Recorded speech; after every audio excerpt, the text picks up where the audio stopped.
ایک مرتبہ حضور پاک نے خود فرمایا کہ ایک زمانہ آئے گا، میری امت بڑی عیاشیاں کرنے والی ہو جائے گی۔ اسی حال میں ایک رات ایسی بھی آئے گی، رات کو انسان سوئیں گے، صبح جب کھڑے ہوں گے تو ان کی شکل بندر اور جناور جیسی بنی ہوگی۔ وہ رات میں سونے والے انسان بندر اور جناور بنے ہوں گے، اور یہ اس وجہ سے ہوگا کیونکہ مسلمانوں نے حرام کو حلال کر دیا ہوگا روزہ، اور نماز کو چھوڑنا عادت بنا لیا ہوگا، جنا کو عام کر لیا ہوگا، دھوکہ دینا کسی کے دل کو دکھانا عادت بنا لیا ہوگا۔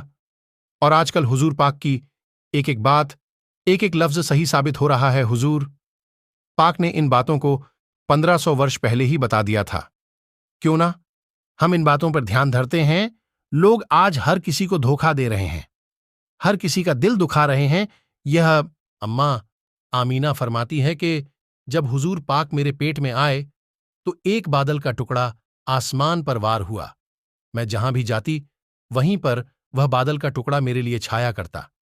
میں جب بکریاں چرانے جاتی تو بکریاں میرے پیچھے پیچھے چلنے لگتیں، جب میں چلتی تھی تو پتھر بھی میرے پاؤں کے نیچے روئی کی طرح ملائم ہو جاتے، اور جب میں پانی کنویں سے نکالنے جاتی تو پانی خود بخود اوپر آ جاتا، کھینچنے کی ضرورت تک نہیں ہوتی، اور پھر میں بڑی آسانی سے پانی بھرتی تھی۔ اور جب میں سوتی تھی تو خوبصورت حوریں مجھے پنکھے سے ہوا دیتی تھی، اور روزانہ ایک نبی میرے خواب میں آتا اور وہ مجھے نبی کی بشارت دیتے تھے کہ مبارک ہو آپ کو، آپ آخری نبی کی ماں ہو۔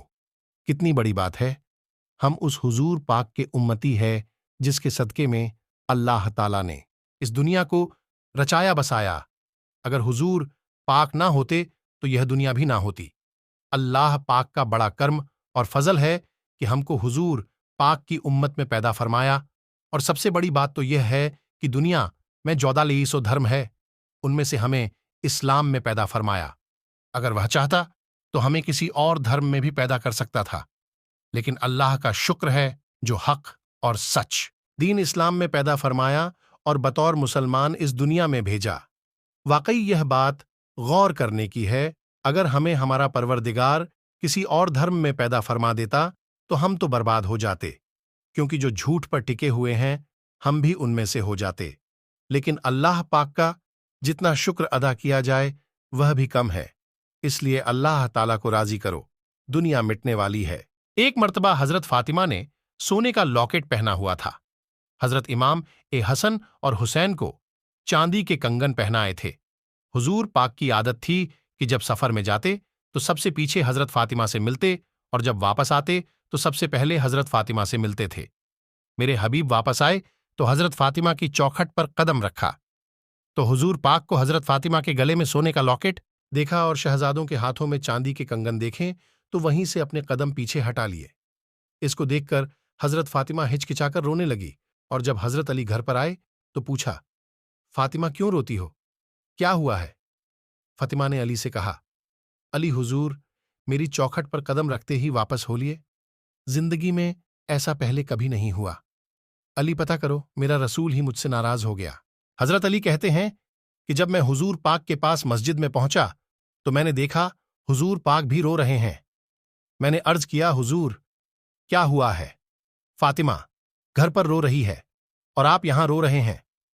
میرے حبیب نے فرمایا، علی وہ محمد کی بیٹی ہو کر سونا پہنتی ہے، اور وہ محمد کی بیٹی ہو کر بچوں کو چاندی کے کنگن پہناتی ہے، وہ سونے سے دل لگا رہی ہے۔ حضرت علی کہتے ہیں کہ جب میں حضور پاک کے پاس مسجد میں پہنچا تو میں نے دیکھا حضور پاک بھی رو رہے ہیں۔ میں نے عرض کیا، حضور کیا ہوا ہے؟ فاطمہ گھر پر رو رہی ہے اور آپ یہاں رو رہے ہیں۔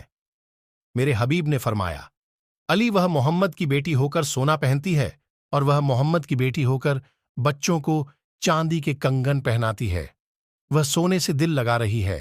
فرمایا، علی اگر میری بیٹی سونا پہنے گی تو میری امت کی غریب بیٹیاں کیا کرے گی؟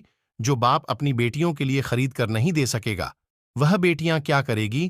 یہ میرے نبی کی شان ہے، یہ میرے حبیب کی تعلیم ہے، جس نے اپنی بیٹی کو سونے کا لاکٹ تک نہیں پہنے دیا، اور اسے سونے کے لاکٹ کو دیکھ کر جاروں قطار رونے لگے۔ ادھر فاطمہ روتی ہے، کیا تمہارے اتنا